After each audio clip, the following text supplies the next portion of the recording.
Setelah melewati persaingan dari berbagai tim akademi di dalam Kekaisaran Tiando, kini terpilih sudah beberapa akademi yang siap melanjutkan turnamen ke babak final yang akan diselenggarakan di kota Balai Roh Pelindung. Semua peserta pun berangkat dengan pengawalan ketat dari pasukan elit Kekaisaran Tiando untuk memastikan para peserta tersebut sampai di tempat tujuan dengan aman. Namun seperti biasa, sebelum kita mulai videonya, saya akan selalu memberikan peringatan spoiler warning bagi kalian yang belum dan ingin menyaksikan filmnya secara langsung, karena fix konten ini pastinya akan mengandung banyak spoiler. Dan kalau kalian sudah siap, mari kita mulai. Di pagi harinya sebelum keberangkatan para peserta turnamen, Guru Liu Erlong mendapati sebuah surat yang ditinggalkan oleh Master Xiao. Di situ tertulis kalau Master Xiao semalam telah berangkat lebih dulu ke Balai Roh Pelindung karena ada urusan penting yang harus ia bicarakan dengan Bibi Dong, pemimpin dari Balai Roh Pelindung. Setelah membaca surat tersebut, Liu Erlong sempat merasa kecewa karena Master Xiao tidak berpamitan secara langsung. Terlebih lagi di masa lalu, Master Xiao sempat memiliki hubungan asmara dengan pemimpin Balai Roh Pelindung tersebut. Di tengah pembicaraan Flander yang berusaha meyakinkan Guru Liu Erlong, Guru Zhao menyela untuk menginfokan kalau anak-anak sudah siap untuk berangkat. Namun beberapa guru akademi Sri Lanka termasuk Guru Zhao tidak bisa ikut pergi menonton final karena masih harus mengurus akademi. Di tempat lain, setelah kemarin tahu kalau salah seorang peserta ada yang berasal dari Sekte Hao Tian, pemimpin suci memberikan misi kepada dua Master Roh bergelar Douluo dari Balai Roh Pelindung, sebut saja Master Krisan dan Master Hantu, untuk pergi menghabisi Tang San. Kembali ke tempat Tang San, timnya beserta beberapa tim dari akademi lain yang terpilih dikumpulkan menjadi satu rombongan besar untuk memulai keberangkatannya menuju Balai Roh Pelindung dengan pengawalan dari pasukan kerajaan Tiando. Di dalam keretanya, Tang San mengungkapkan kalau menurutnya orang-orang dari akademi yang mereka lawan sejauh ini bukanlah sebuah ancaman. Sedangkan ancaman yang sebenarnya adalah tim dari Balai Roh Pelindung yang akan mereka lawan nanti di final. Sementara itu, Feng Xiaotian meminta izin kepada petugas untuk menemui Huo Wu yang berada di dalam kereta Akademi Jihuo. Feng Xiaotian ternyata ingin meminta maaf kepada Huo Wu karena pertarungannya kemarin sangatlah mengecewakan. Meski ia telah berupaya keras, ia tetap tidak bisa mengalahkan Tang San seperti yang pernah ia janjikan sebelumnya. Namun Huo Wu sama sekali tidak menyalahkan Feng Xiaotian mengingat Tang San memanglah lawan yang benar-benar kuat. Kemudian ia mempersilahkan ketua tim Chen Feng tersebut untuk masuk ke dalam keretanya untuk membicarakan bagaimana cara mengalahkan Tang San nanti di pertarungan final. Setelah perjalanan yang cukup panjang, rombongan peserta melintasi sebuah ngarai yang terjal dengan tebing yang sangat curam di kedua sisinya. Tempat semakin terasa mengerikan dengan adanya banyak burung gagak dan sisa-sisa mayat prajurit seperti tempat bekas dari sebuah medan perang. Keanehan pun tiba-tiba terjadi. Angin mulai bertiup secara tidak wajar yang disertai dengan daun merah yang berguguran padahal harusnya tidak ada pepohonan di sekitar sini. Sontak pasukan pun segera merapatkan formasi dan meningkatkan statusnya menjadi siaga, berjaga-jaga untuk menghadapi pertempuran setiap saat. Dan benar saja, tak lama setelah itu reruntuhan bongkahan batu berjatuhan dari atas tebing dan membombardir rombongan mereka, pertanda dimulainya serangan dari musuh. Tentu sebagai pasukan terbaik dari kerajaan Tiando, mereka berusaha menghandle situasi dengan pertahanan terkuatnya dan memastikan semuanya tetap terlindungi. Seketika juga para rombongan Sri Lanka pun turun untuk mencoba membantu. Namun Flander menghentikannya karena ada kemungkinan serangan ini dilakukan oleh musuh dari pihak kerajaan Tiando itu sendiri. Sehingga orang luar tak perlu ikut campur dan lebih baik menyerahkan semuanya kepada pasukan yang bertugas. Alih-alih terlibat dalam pertempuran, menurutnya yang terpenting sekarang adalah fokus melindungi para murid. Sementara itu, para prajurit Kekaisaran Tiando yang menahan serangan musuh nampaknya mulai kewalahan sehingga Flander memerintahkan semuanya untuk mempersiapkan diri jika memang harus terlibat.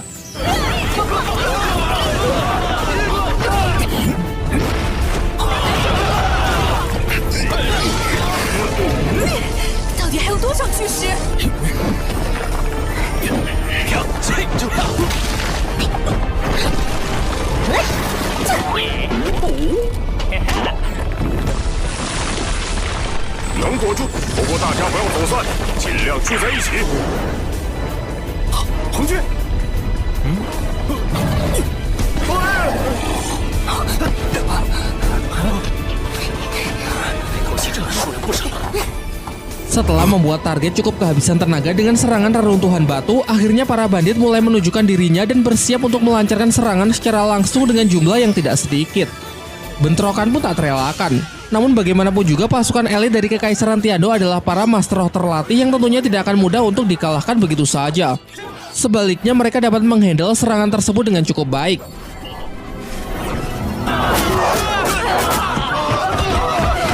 Menanggapi hal itu, para bandit segera merapalkan teknik penyaluran kekuatan roh yang sanggup meluluhlantahkan formasi dari pasukan kekaisaran dan menerobos pertahanan pertama untuk menyerang para peserta turnamen.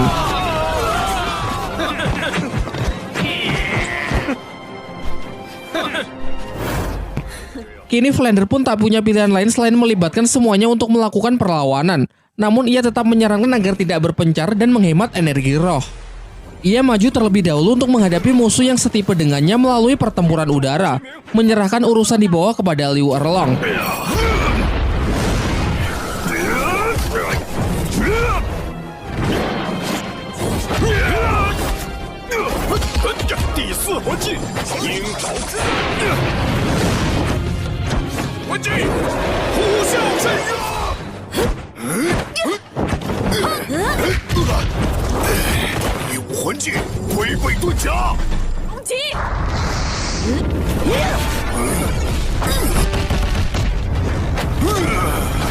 Menjadi keuntungan tersendiri bagi Dai Mumbei dan kawan-kawan karena sebagian musuh tidak mengeluarkan kekuatan roh pelindung karena tetap ingin merahasiakan identitas mereka yang sebenarnya. Mengingat ini adalah medan perang yang sesungguhnya, Tang San pun tanpa ragu menggunakan senjata rahasianya untuk melancarkan serangan yang sangat mematikan.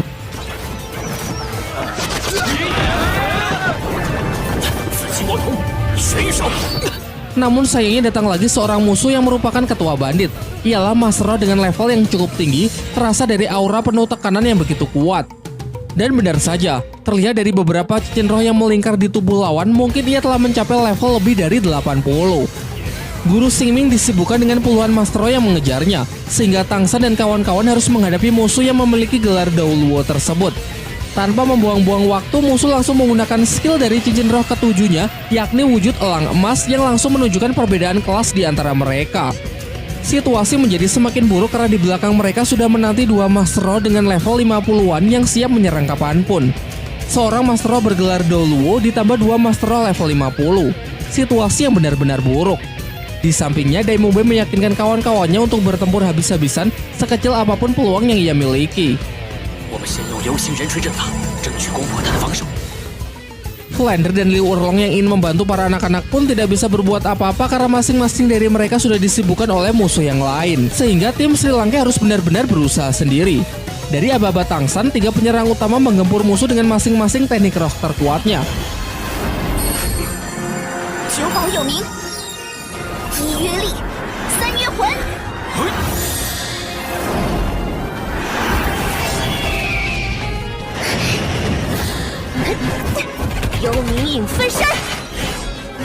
Terbukti kombinasi serangan tersebut sanggup merobohkan pertahanan musuh.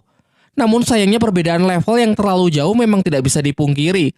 Dalam sekejap ketua bandit melepaskan skill cahaya emas yang mampu melakukan recovery sehingga luka-lukanya bisa segera pulih dan sayap elangnya dipatahkan juga dapat melakukan regenerasi.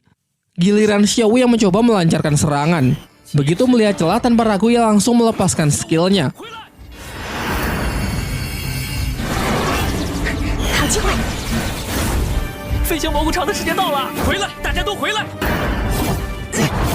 Benturan tersebut cukup membuat Xiao terluka. Namun di saat ia akan diserang, bunga bulu perindu yang selalu ia bawa muncul untuk melindunginya. Saat musuh mencoba kembali menyerang Xiao, datanglah Master Krisan yang menjadi dalang dari penyerangan ini. Akan tetapi anehnya ia justru melindungi Xiao. Dan terungkap bahwa ia melakukannya karena Xiao adalah pemilik bunga bulu perindu yang sangat langka. Bunga yang sangat sulit didapatkan karena memiliki kemampuan untuk memilih sendiri siapa yang akan menjadi pemiliknya. Melihat Master Krisan yang mulai bergerak mendekati Xiao, Tang San dan kawan-kawan pun langsung bereaksi untuk melindunginya. Meski sayangnya serangan mereka dapat digagalkan dengan begitu mudahnya. Bahkan dalam sekejap satu persatu dari anak-anak Sri Lanka pun sudah ditodong sebelum Tang San punya kesempatan untuk melepaskan senjata rahasia undangan Dewa Kematian. Sebagai penggemar bunga langka, Master Krisan mengatakan kalau ia sangat terobsesi dengan bunga milik Xiao. Sayangnya saat akan merebut bunga tersebut, bunga itu melepaskan energi yang sangat kuat untuk mencegah Master Krisan mengambilnya. Ia kemudian memerintahkan bawahannya untuk menargetkan lawan yang lain dan melarangnya untuk menyentuh Xiao. Dalam sekejap ia langsung bergerak menargetkan Su Ying. Namun tentu saja Dai Mumbei tak tinggal diam. Ketika Dai Mumbei mulai melepaskan skill keempatnya, Master Krisan menyadari kalau Dai Mumbei memancarkan energi dari bunga langka berjenis bunga krisan. Ia pun kembali melarang si ketua bandit untuk menargetkan Dai Mubai dan menyuruhnya untuk menghabisi yang lain. Diperlihatkan ekspresi Tangsen yang cukup terkejut karena ia baru tahu kalau ternyata di dunia ini ada orang yang juga memiliki pengetahuan soal bunga langka selain dirinya. Setelah Master Krisan memastikan bahwa Mubai benar-benar memakan bunga krisan langka, ia pun menawari Mubai untuk menjadi muridnya, mengingat bunga krisan yang pernah Mubai konsumsi adalah salah satu bunga langka yang menjadi favoritnya. Dai Mubai mempertimbangkan tawaran tersebut sebagai satu-satunya peluang untuk bisa keluar dari situasi yang sangat buruk ini. Ia mengatakan akan bersedia menjadi murid dari Master Krisan dengan syarat semua teman-temannya tidak ada yang boleh dilukai. Master Krisan tidak bisa menyanggupi syarat tersebut karena ini menyangkut keberhasilan dari misinya. Namun ia mencoba bernegosiasi dengan mengatakan kalau ia hanya akan membunuh satu orang saja. Jelas Dai Mubai menolak hal itu. Ia mempertegas kalau ada satu saja temannya yang tersakiti maka ia menolak untuk menjadi muridnya. Akan tetapi itu sama sekali tidak bisa mengubah situasi, karena bagaimanapun juga pihak Sri Lanka bukanlah lawan dari Master Krisan. Tangsen kemudian menawarkan dirinya untuk ditukarkan dengan nyawa teman-temannya. Ia tahu bahwa target sebenarnya dari penyerangan ini adalah dirinya, maka dari itu ia rela menyerahkan diri dengan syarat teman-temannya bisa dibebaskan.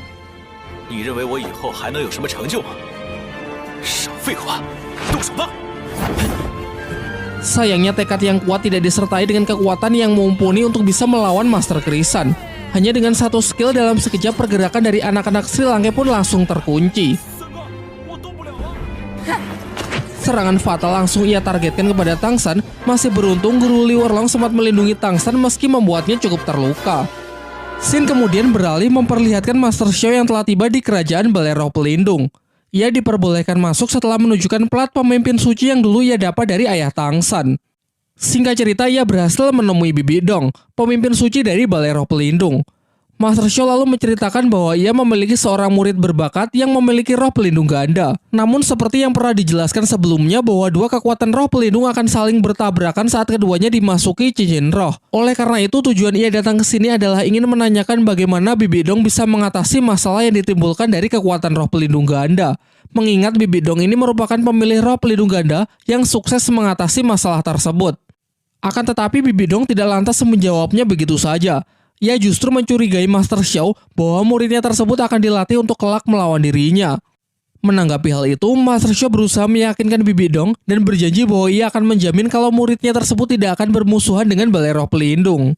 Namun Bibi Dong mengatakan kalau percuma saja ia memberitahu Master Xiao sekarang, karena beberapa waktu yang lalu ia telah mengirim asasin terbaiknya untuk menyerang rombongan dari Kekaisaran Tiando. Tentu saja target utamanya adalah murid Master Xiao yang berasal dari Sekte Hao Tian. Sin beralih kembali ke tempat Tangsen. Di saat pihaknya sudah benar-benar terdesak, datanglah pasangan ular naga Mengsu untuk membantu Akademi Sri Lanka. Tidak butuh waktu lama, pertarungan di antara mereka pun pecah.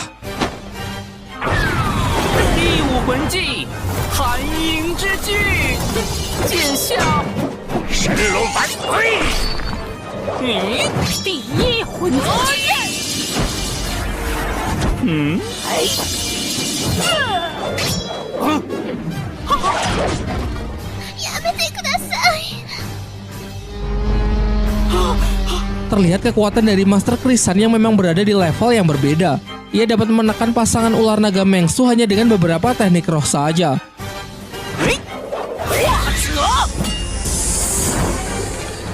Masih belum menyerah, pasangan ini melakukan teknik penyatuan roh pelindung untuk menghadapi Master Krisan.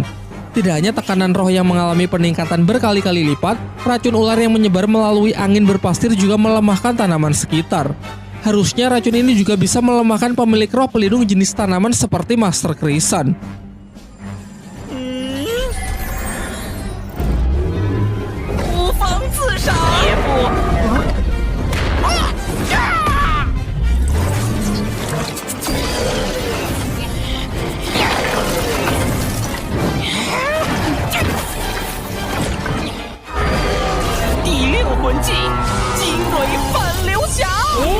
Berlanjut ke pertarungan yang jauh lebih serius pada duel udara.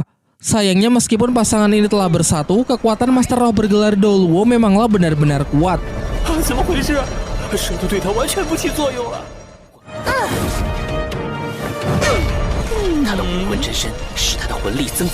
Sampai akhirnya pasangan ular naga Mengsu tak lagi bisa berkutik karena Master Krisan menggunakan cara licik untuk menyandera Meng Yiran.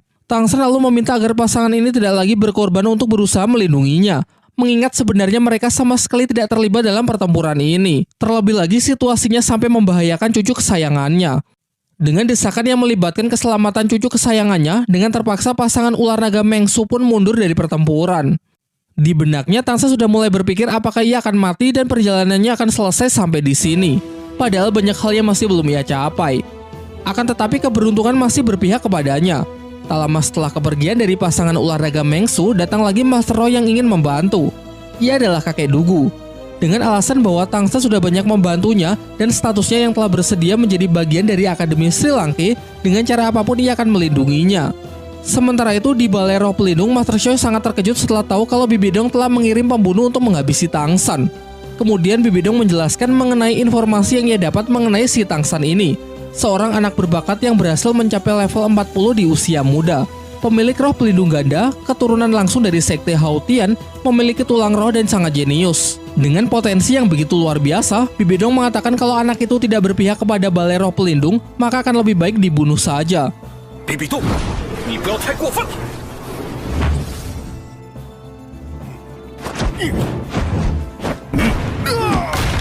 Kita kembali ke tempat Tang San.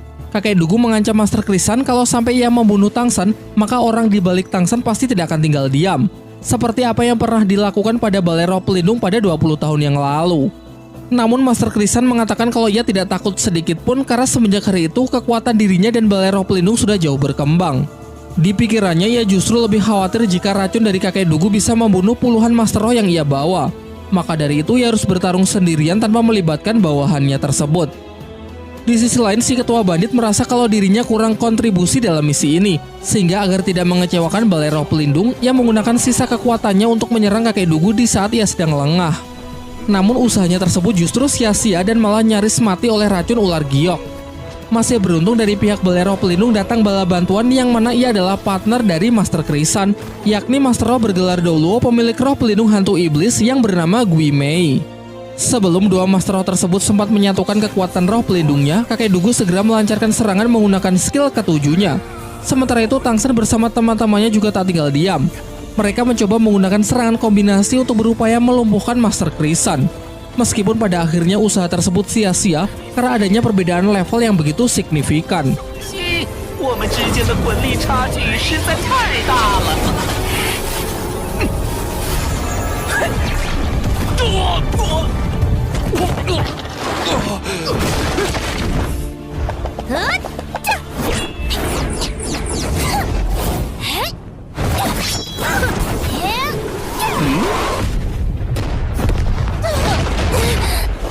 Sampai Master Krisan menggunakan skill ketiganya yaitu tekanan udara ekstrim yang sanggup memadatkan udara membuat pergerakan anak-anak Sri Lanka terkunci dan kesulitan bernafas.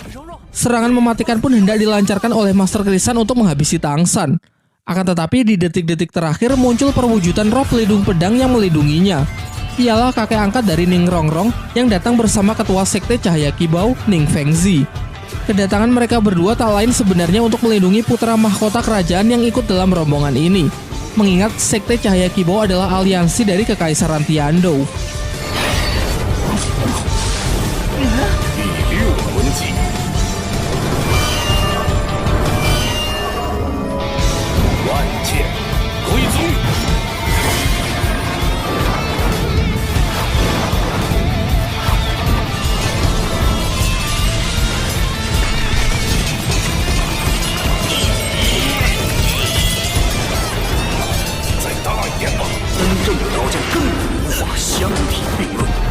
Ketika sudah terdesak oleh Chen Xing yang memang secara level Master Krisan kalah 2 digit, ia berencana melakukan teknik penyatuan roh pelindung dengan partnernya. Namun sebelum persiapan selesai, serangan Chen Xing yang diperkuat dengan skill Cahaya Kibau dapat menggagalkan proses tersebut.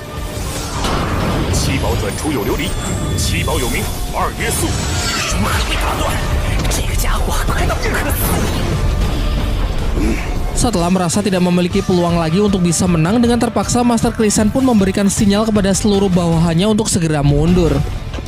Pasca pertempuran tersebut, rombongan bergegas untuk beres-beres agar bisa segera kembali melanjutkan perjalanan.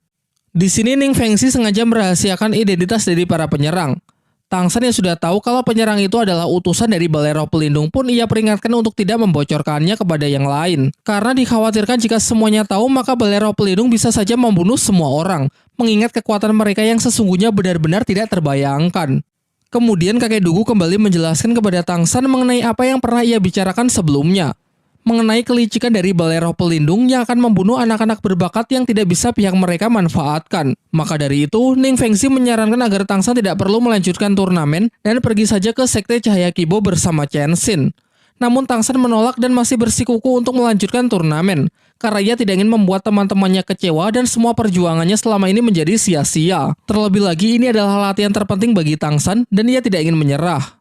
Karena keputusan Tang San yang sudah benar-benar tidak bisa diganggu-gugat, Ning Fengxi pun juga tidak bisa memaksanya dan hanya bisa berjanji untuk berusaha semaksimal mungkin demi menjamin keselamatannya. Sementara itu, saat pembicaraan antara Bibi Dong dan Master Xiao kian memanas, salah seorang prajurit menyela untuk mengabarkan kalau Master Krisan telah gagal menjalankan misinya untuk membunuh Tang San. Suasana kemudian berangsur-angsur mendingin. Namun Bibi Dong tetap tidak mau membantu Master Xiao mengingat dendam antara Balai Roh Pelindung dengan ayah Tang San tidak bisa ia abaikan begitu saja. Sebelum pergi, Master Xiao mengatakan kalau sebenarnya hingga kini ia masih mengingat perasaannya dengan Bibi Dong pada 20 tahun yang lalu. Namun ketika Bibi Dong menurunkan perintah untuk membunuh Tang San, saat itu juga hubungan di antara mereka benar-benar sudah berakhir.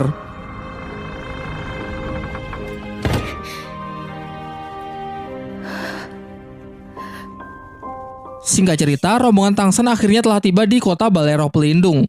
Kendati demikian, Pak Kepala Akademi Flander berpesan agar tidak sedikit pun menurunkan kewaspadaannya karena ia mengibaratkan tempat ini sebagai sarang dari harimau. By the way, turnamen babak final akan berlangsung 3 hari lagi.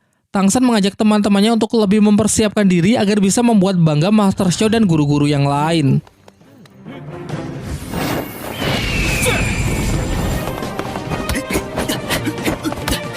Keesokan harinya saat sedang berlatih, Xiao melakukan kultivasi dan akhirnya sudah berhasil melewati level 40. Mengingat masih ada waktu 2 hari sebelum dimulainya babak final, Guru Liu Erlang mengajak Xiao untuk berburu siluman roh guna mendapatkan cincin keempatnya, menyusul ketertinggalannya dengan murid-murid yang lain. Waktu berjalan cepat. Pada sore harinya, Guru Liu Erlang telah kembali bersama Xiao yang telah memperoleh cincin roh keempatnya. Guru Liu Erlang menceritakan bahwa saat memasuki hutan, ia berpisah dengan Xiao. Tentu hal itu membuatnya panik berlarian ke sana kemari untuk mencari murid kesayangannya tersebut. Sampai ia bertemu kembali dengan Xiao yang secara mengejutkan telah memperoleh cincin roh keempatnya. Xiao kemudian menambahkan saat sedang berpisah dengan Guru Liu Erlang, ia bertemu dengan seekor siluman roh yang kebetulan sedang terluka. Kebetulan juga jenis siluman itu cocok dengannya sehingga ia bergegas untuk menyerapnya. Tak lama setelah itu, Master Xiao yang telah lama pergi akhirnya telah kembali. Ia kemudian menjelaskan mengenai aturan yang diberlakukan pada babak final turnamen. Terdapat 33 tim yang akan bertanding, 3 diantaranya adalah tim yang mendapatkan prioritas masuk ke final tanpa melewati babak penyisihan. Tim yang akan saling bertarung akan dipilih secara acak lewat undian. Adapun jenis pertarungannya adalah pertarungan tim 7 orang seperti babak penyisihan tahap pertama. Sementara untuk rencananya, Master Xiao ingin langsung menurunkan 7 anggota inti tim Akademi Sri Lanka. Sementara 4 sisanya akan menjadi cadangan. Singkat cerita, pada keesokan harinya, babak final dari turnamen Akademi Roh Elit pun dimulai. Semua peserta sudah berkumpul untuk menunggu gilirannya bertarung. Di sana terlihat juga Bibi Dong, sang pemimpin suci Balai Roh Pelindung yang hadir sebagai tuan rumah. Pak Kepala Akademi Flander mendatangi murid-muridnya untuk menyampaikan informasi bahwa di ronde pertama, Akademi Sri Lanka akan kembali berhadapan melawan Akademi Chihuo. Namun dengan alasan yang tidak diketahui, Akademi Chihuo justru mengundurkan diri. Tentunya hal ini terasa sangat aneh mengingat Akademi Chihuo sudah sangat berusaha keras di babak penyisihan kemarin. Terlebih lagi, Wowo adalah orang yang sangat berambisi untuk mengalahkan Tang San, tetapi mengapa saat mendapatkan kesempatan justru mundur begitu saja? Menyerahnya Akademi Chihuo otomatis membuat Akademi Sri Lanka langsung masuk ke dalam 15 besar. Di tengah kebingungan mereka, pertarungan di atas arena akan segera dimulai, yang mana tim dari Akademi Chen Feng akan melawan tim dari Akademi Long Kui. Semuanya pun dibuat sangat terkejut ketika melihat tim Akademi Chen Feng memasuki arena dengan anggota campuran dari Akademi Chihuo, yang mana di sana terdapat Huowu, Wu Suang, dan 2 penyerang samping. Harusnya dengan adanya pergantian anggota tim termasuk melanggar aturan turnamen. Untuk memastikan hal itu, Flander pergi untuk menanyakan hal ini kepada pihak panitia. Kita kemudian diperlihatkan scene flashback saat Huowu memanggil Feng Xiaotian untuk membicarakan bagaimana cara mengalahkan Akademi Sri Lanka. Menurut Huowu, Tang Shen hanya bisa dikalahkan jika kekuatan dari Akademi Chihuo dan Akademi Qianfeng disatukan. Maka dari itu ia akan melobi panitia untuk mengaturnya. Tak lama setelah itu, Flander kembali untuk mengabarkan kalau panitia telah menyetujui pergantian anggota dari tim Akademi Qianfeng. Menurut Flander, mereka menggunakan celah dalam aturan. Meski aturan turnamen menetapkan tidak boleh ada perubahan peserta akademi ketika turnamen sedang berlangsung, namun tidak ada yang melarang jika ada peserta yang ingin berganti akademi. Menurut Flander, Balai Roh Pelindung pastinya sudah menyepakati perjanjian dengan Akademi Qianfeng yang saling menguntungkan kedua belah pihak, sehingga mereka bisa menggunakan celah dalam aturan.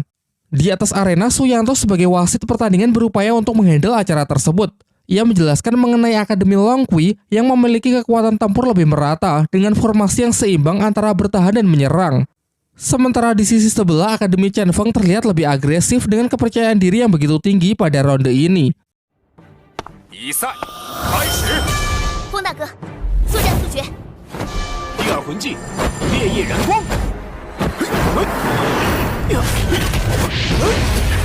好强！ Berencana menyelesaikan pertarungan dengan cepat, Huowu Suang maju dengan pukulan apinya berhadapan dengan Gara yang salah server. 武技最香。 躲不开了。我，胜利是属于我们的。疾风双翼，第一魂技，火星如丝。他这是需要标式。好狡猾！第三魂技。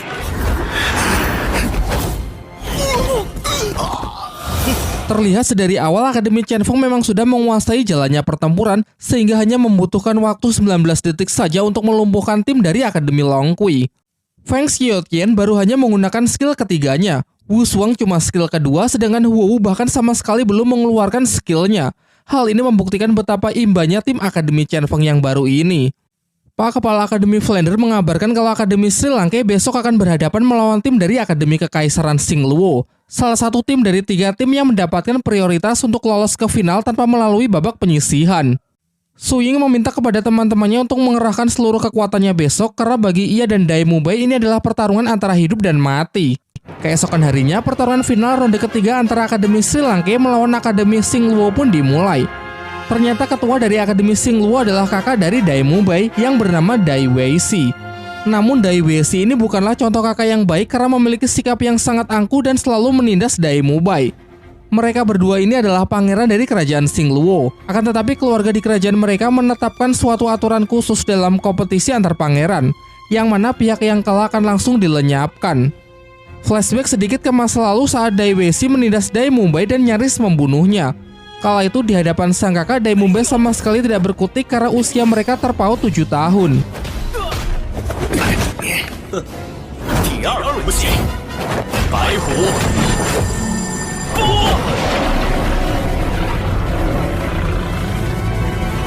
Beruntung ia masih bisa selamat, kemudian memutuskan untuk meninggalkan kerajaan Xingluo, berharap suatu saat ia bisa kembali untuk mengalahkan kakaknya tersebut. Sebagai informasi, Su Ying sudah dijodohkan dengan Dai Mubai saat mereka masih sangat muda.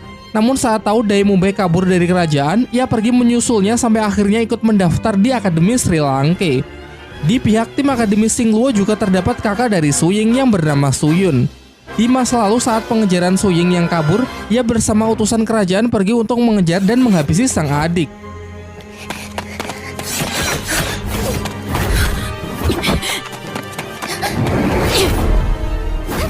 Kala itu perbedaan level yang terlalu jauh membuat Su Ying sama sekali tidak punya kesempatan untuk bisa mengalahkan kakaknya.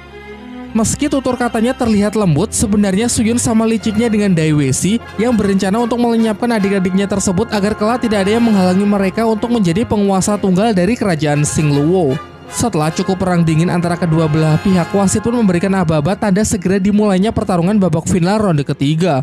Untuk pertama kalinya dalam sepanjang turnamen, tim Sri Lanka maju dengan ke-7 anggota intinya, yang mana sekaligus menjadi penampilan perdana bagi Ning Rongrong.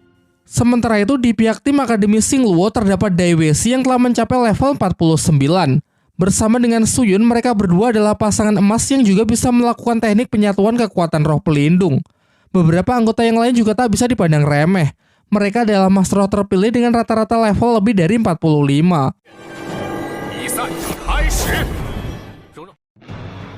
Langkah pertama, Tangsan mendapatkan buff dari skill supporting Rongrong dan ditambah sosis penambah semangat dari Oishike. Suyun mencoba melakukan first attack dengan skill cakar neraka yang diperkuat dengan 2 tipe support di belakangnya.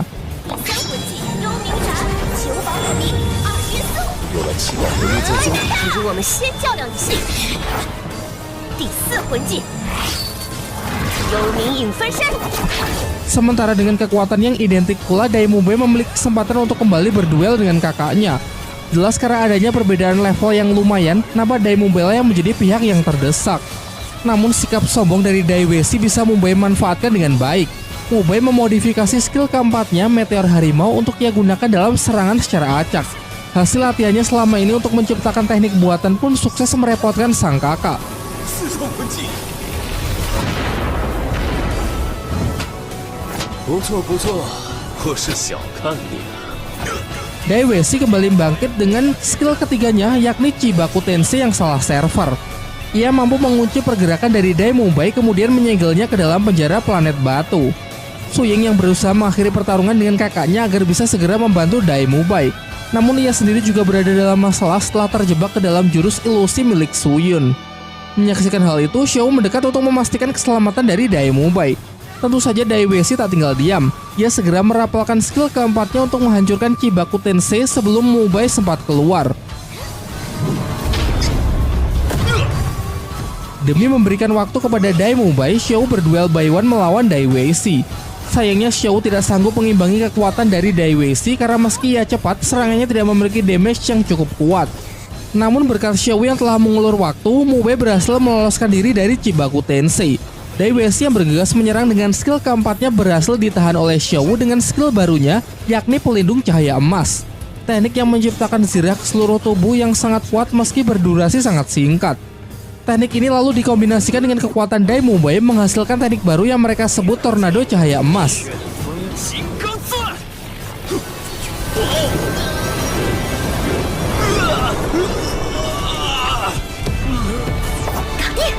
Sementara itu, tanpa disangka-sangka Suying juga telah berhasil membalikan keadaan melawan kakaknya. Sadar bahwa mereka telah meremehkan kekuatan dari Akademi Sri Lanka, Daiwesi pun segera mengubah taktiknya yang kini melibatkan seluruh anggota timnya. Dan dari sinilah Tangsan mulai beraksi. Ia melepaskan skill keempat kandang rumput biru perak yang telah ia modifikasi untuk mengacak-ngacak formasi dari tim Akademi Sing Luo. Sama sekali tidak ada yang menyangka kalau rumput biru perak saja bisa sekuat ini. Saat pihaknya sudah semakin terdesak, salah seorang tim dari Akademi Sing Luo menggunakan skill cermin pelarian untuk membawa Daiwesi keluar dari perangkap Tangsan. Skill ini memungkinkan penggunanya untuk membengkokkan ruang dan waktu dalam sebuah radius, membuka gerbang dimensi untuk menghilang dan muncul kembali di tempat yang sudah ditandai sebelumnya. Namun hanya Daiwesi yang sempat ia selamatkan, sementara beberapa sisanya masih kesulitan untuk meloloskan diri. Hal ini karena rumput biru perak milik Tangsan memiliki efek mengekang pergerakan musuh saat Tangsan mengalirinya dengan kekuatan roh. 原计划凤翼天翔，第二魂技浴火凤凰，更强烈的头晕目眩。第四魂技凤凰啸天机，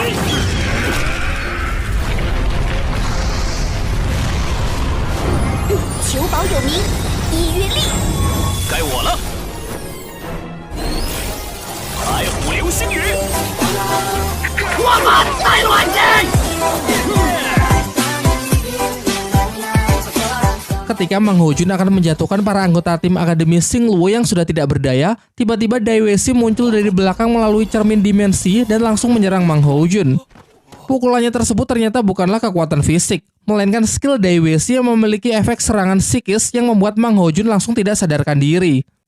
Dalam sekejap beberapa cermin dimensi mengepung tim Sri Lanka dengan pergerakan acak yang sangat sulit untuk diperkirakan. Menggunakan kemampuan mata iblis ungunya, Tangsan secara akurat dapat memprediksi dari mana arah gerakan dari Daiwesi. Namun ia terlambat karena ternyata musuh menargetkan para tipe support. 先干掉2个辅助位，小心！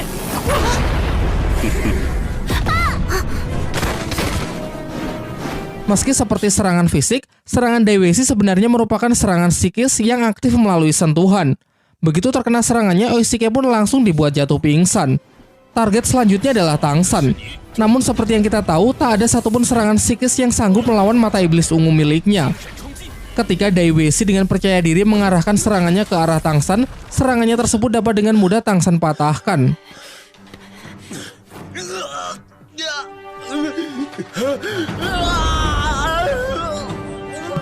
Untuk mengalahkan Dai Weishi, Mu Bei bersama Su Ying meminta kepada Tang San agar mereka berdua lah yang akan menyelesaikannya. Tanpa membuang-buang waktu lagi, Dai Weishi segera melakukan teknik penyatuan kekuatan roh pelindung dengan Su Yun. Secepat kilat mereka langsung menyerang Dai Mu Bei. Namun target mereka sebenarnya adalah Tang San.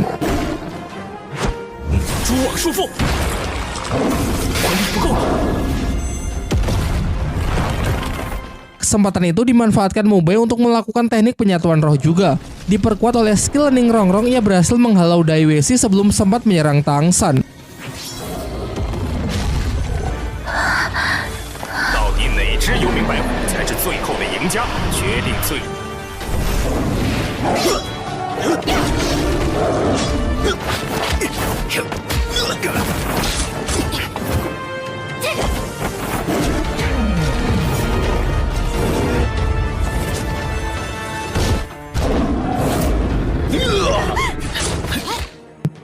Dai Weishi bersama Su Yun berhasil unggul dalam duel antara teknik penyatuan roh tersebut karena jelas mereka memiliki beberapa level yang lebih tinggi. Akibatnya harimau putih neraka milik Mu Bei terlihat terluka parah dan nyaris tidak lagi bisa melakukan perlawanan. Akan tetapi berkat tekadnya yang begitu kuat serta hubungannya dengan Su Ying yang juga semakin erat, wujud dari gabungan kekuatan roh mereka mengalami mutasi. Tidak hanya mampu meregenerasi luka-luka yang diterima, wujud itu kembali bangkit dengan sepasang sayap yang muncul di punggungnya setelah mendapatkan tekanan dari musuh. Keadaan pun seketika berbalik. Kekuatan dari penyatuan roh Dai Weishi nampak mulai kesulitan untuk mengimbangi penyatuan roh milik Dai Mu Bei yang telah mengalami mutasi. Kecepatan dari terjangan harimau putih neraka ditambah keunggulan dari sayapnya membuat kemenangan kini telah berpihak kepada Dai Mu Bei.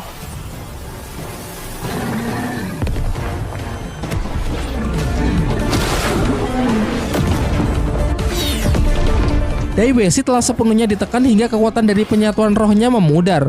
Namun Mu Bei dan Su Ying masih menunjukkan belas kasihannya dengan menghentikan serangan terakhir yang mungkin bisa membuat lawannya mengalami kecacatan.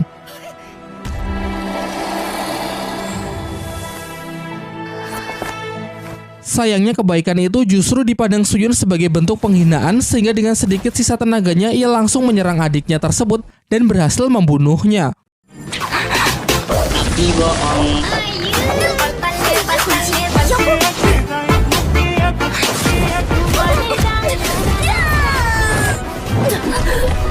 Sampai pada akhirnya pihak Akademi Xingluo mengaku kalah setelah ketua dan wakil ketuanya dihajar habis-habisan oleh Xiao Wu. Pertarungan pun berakhir dengan kemenangan dari tim Akademi Sri Langke.